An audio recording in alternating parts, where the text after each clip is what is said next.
আসসালামু আলাইকুম বন্ধুরা, সবাই কেমন আছেন? আশা করি ভালো আছেন। আপনাদের দোয়ায় আমিও ভালো আছি।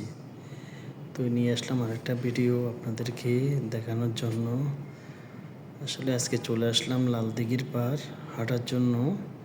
তো হাঁটতে হাঁটতে একটা জিনিস চোখে পড়লো, লালদিঘির পাড়ে যে মসজিদ আছে, মসজিদের পাশে সুন্দর একটা চারপাশে বাগান, মাঝখানে পুষ্করণী, তার মাঝখানে জগিং করার জায়গাও আছে। তো অনেকে জগিং করতেছে, এমনকি ছুটির পরে এসে এখানে সময় কাটাচ্ছে, ফ্যামিলিদেরকে নিয়ে এসে আড্ডা দিতে পারতেছে, পরিবারকে নিয়ে এসে। তো ওই চারপাশটা বলতে গেলে অসাধারণ জায়গাটা। আমরা চারপাশে গাছ লাগানো, নিচে পুষ্করণী, এরকম একটা ভিউ আসলে দেখা যায় না সহজে চট্টগ্রামের সাথে একমাত্র লালদিঘির পাড়েই এই জায়গাটা দেখতে পারবেন। আসলে ফ্যামিলি নিয়ে আসেন, একা আসেন বা বন্ধুবান্ধবকে নিয়ে আসেন, আসলেই এই জায়গাটা দেখতে পারবেন, অনেকক্ষণ সময় কাটাতে পারবেন।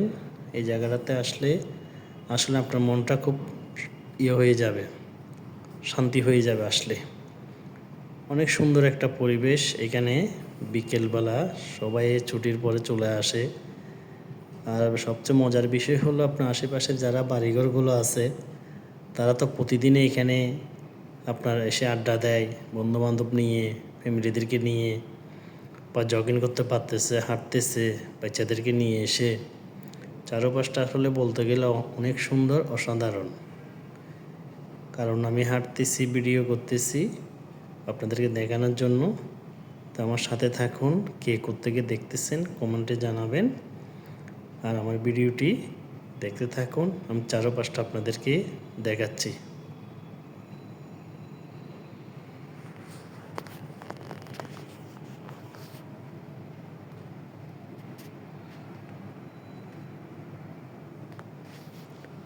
এই নিচের জায়গাটা হচ্ছে বন্ধুরা জগিং করার জায়গা। যারা জগিং করতে ভালোবাসেন তারা আসতে পারেন এখানে জগিং করার জন্য। আসলে জগিং করলে একটা জিনিস ভালো, কি স্বাস্থ্যের জন্য ভালো, শরীরের জন্য ভালো। তো সব দিকেই আপনার ভালো যদি জগিং করা যায়, ওই ব্যবস্থাও এখানে আছে। অনেকে আপনার সকাল টাইমে আসে, বিকেল টাইমে আসে জগিং করার জন্য।